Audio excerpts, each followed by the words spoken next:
કાલે આપણે જે વાત કરી હતી કે આ જે 4 ક્રિયાઓ છે, પ્લસ માઇનસ એટલે વત્તા, બાદબાકી, ગુણાકાર ને ભાગાકાર, એ ચારેય એમ કે દ્વિક ક્રિયા કહેવાય. દ્વિક એટલે બે, એટલે બે વસ્તુ વચ્ચે ઓપરેશન થતું હોય એને દ્વિક ક્રિયા, એટલે સરવાળો હોય કે 6 માં 5 ભેળવીએ તો 11 થાય, એ દ્વિક ક્રિયા થઈ.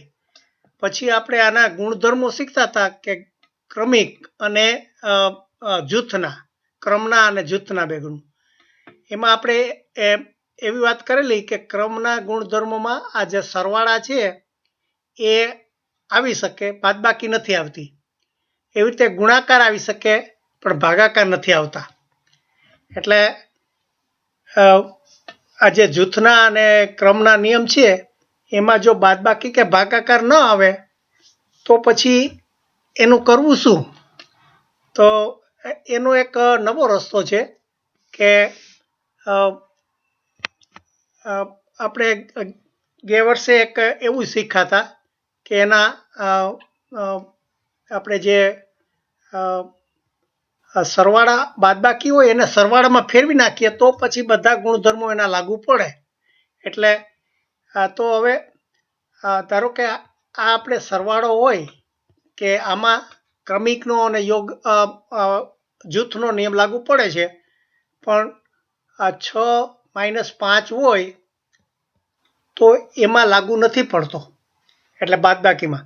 પણ આપણે એવું શીખાતા, આપણે શું કહેવાય એનું નામ તો ભૂલી ગયો, પણ આ જે -5 છે, આ 5નો જે બીજો આંકડો હોય એનો આપણે જો શૂન્યની સાથે એવો સરવાળો કરીએ કે આ -5 છે એનો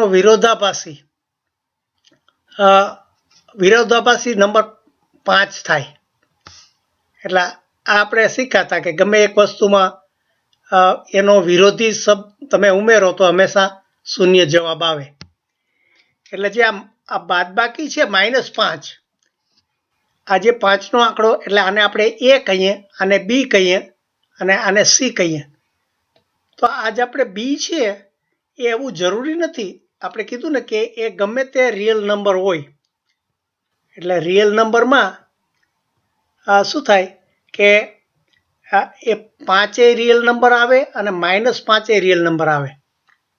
તો આ જે B છે એનો આપણે વિરોધાભાસી, મને લાગે વિરોધાભાસી શબ્દ નહોતો આવતો, પણ કયો, એટલે ટૂંકમાં એનાથી ઉલટું હોય, એનો જે પ્રતિબિંબ પડે એ આંકડો લઈ લઈએ. આ B છે આને હું આવી રીતે લખી શકું, આ A - B છે તો આને આવી રીતે લખું કે A + -B. એટલે આ જે આ 6 - 5 છે એમાં 6 પ્લસ અને જે આ માઇનસ છે એને હું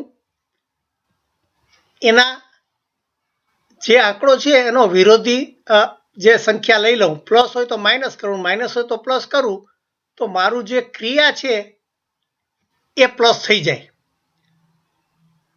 તો પછી હું આને ગમે તેમ આડાવડી કરું, આ 6 માં 5 છે અને આપણે આને જોયું હતું કે આનો આ જવાબ 1 આવે. આને જો હું ઉલટાવી નાખું કે -5, જો હવે જે આ માઇનસની નિશાની છે બાદબાકીને બદલે એ આંકડાનું એ નિશાની થઈ ગઈ, સાઇન થઈ ગઈ. એટલે આપણે ઘણી વખત ગણતા હોઈએ છીએ ને કે 6 + -5, એટલે આવી રીતે આ જે નિશાની છે એ ઓપરેશનની, ક્રિયાની નિશાની થાય. પણ અહીંયા જે અંદર નિશાની છે એ જે સંખ્યા હોય એ સંખ્યાનો ગુણધર્મ, એટલે કે એ ઋણ પૂર્ણાંક છે કે નહીં એ આવી શકે. એટલે આ જે માઇનસ નિશાની અને આ પ્લસ નિશાની, એવી રીતે આપણે આમ પણ લખી શકીએ 6 + 5 + 5. એટલે પછી આપણે આને એક ક્રિયા કરી નાખીએ. પણ આ જે પ્લસ માઇનસની નિશાની છે એના બે ઉપયોગ, એક ક્રિયા તરીકે અને એક આંકડાની સંખ્યા તરીકે. એટલે અહીંયા જો આપણે આ ગમે તે એક બીનો આંકડો હોય એનો વિરોધી આંકડો લઈ લઈએ. ધારો કે આ 1.5 હોય એનો મારે વિરોધી લેવો હોય તો -1.5 થાય. એટલે ટૂંકમાં એ બંનેનો તમે સરવાળો કરો તો શૂન્ય આવવો જોઈએ, ગમે તે આંકડો લ્યો. એટલે આવી રીતે ગમે તે આંકડા હોય એનો જો તમે વિરોધી મૂકી દો તો જે બાદબાકી છે એનો આપણે સરવાળો કરી શકીએ. અને એક વખત સરવાળો થાય તો આપણને ખબર છે કે સરવાળામાં યોગ ક્રમનો ગુણધર્મ અને જૂથનો લાગુ પડે. એટલે ધારો કે આને દાખલો આપણે ફરી રીતે જુદી રીતે સમજીએ તો આ 6 - 5 બરાબર 1 થાય. એને હું ઉલટાવી નાખું કે 6 - -5 તો એનો જવાબ 1 આવે. હવે એ અને બીની આને આપણે હું એક કહું વત્તા આને બી કહું, આ બરાબર સી. તો મારે ક્રમિકના ગુણધર્મ પ્રમાણે 2 + a થાય તો પણ સી થવો જોઈએ. એ ક્રમનો ગુણધર્મ કહે છે, આ ક્રમનો ગુણધર્મ. તો હવે આપણે બીની જગ્યાએ આ શું છે એની આ -5 લઉં અને એની જગ્યાએ +6 લઉં તો જો એનો જવાબ આ 1 જ આવી ગયો, આ સી આવી ગયો. એટલે આ મેં એના સ્થાન ઉલટાવી નાખ્યા છતાં પણ જવાબ સરખો આવ્યો. એટલે કે આ ક્રમનો ગુણધર્મ એને લાગુ પડ્યો.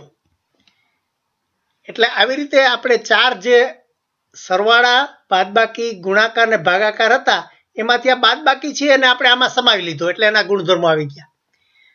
એવી જ રીતે આપણે જૂથનો જે નિયમ શીખ્યા કે જૂથમાં શું શીખ્યા કે 6 + 3 - 4 +2 આવું જો આપણે આ જો શીખાવે કે આનો જવાબ 6 ને 3 9, માંથી 4 જાય 5 ને 2 7 આવે. બરોબર. આનું જૂથ આપણે કરીએ કે 6 + 3 - 4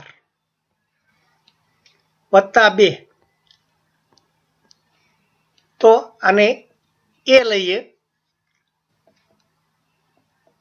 એટલે ટૂંકમાં આનો આપણે જવાબ એક જ આવશે કે 6 માઇનસ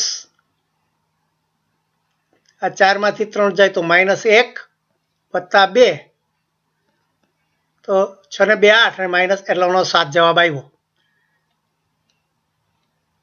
હવે મેં કહ્યું એમ આને હું આ જો માઇનસ છે એને આવી રીતે કૌંસમાં મૂકી શકું કે એનો જે ઓપોઝિટ સંખ્યા હોય એને હું મૂકું તો અહીંયા જે પ્લસ છે એને માઇનસ થઈ જાય અને પછી 2 કરું. અને હવે જો આનું હું જૂથ બનાવું કે 6 વત્તા આ ડબલ આ માઇનસ છે એટલે હું કૌંસ વધારાનું કરું છું +2, આનો જવાબ પણ 7 જ આવશે. અને એટલે આ એક જૂથ બનાવું તો પણ એને બદલે હું આ રીતે જૂથ બનાવું કે 6 વત્તા -1 એટલે આ એક જૂથ પૂરું અને +2 આઉટસાઇડ તો પણ એનો જવાબ 7 જ આવશે. એટલે આ રીતે આપણે જૂથના નિયમમાં પણ નિયમ પણ બાદબાકીને આ રીતે લાગુ પાડી શકીએ કે જે બાદબાકી હોય એ બાદબાકીની નિશાની ને તમારે પ્લસ કરવી હોય તો એના પછીનો જે આંકડો હોય એને આવી રીતે એનો જે વિરોધાભાસી એટલે કે એ બંને જે સંખ્યા તમે મૂકો તો એનો સરવાળો શૂન્ય થવો જોઈએ. આપણે મને લાગે 8મા ધોરણમાં આવા શીખી ગયા કે આ ખાસ શૂન્યની ખાસિયત શું છે. એટલે આ રીતે આપણે બાદબાકીને સરવાળો ફેરવી અને ક્રમાંક અને જૂથના ગુણધર્મો આપણે લાગુ પાડી શકીએ. યસ.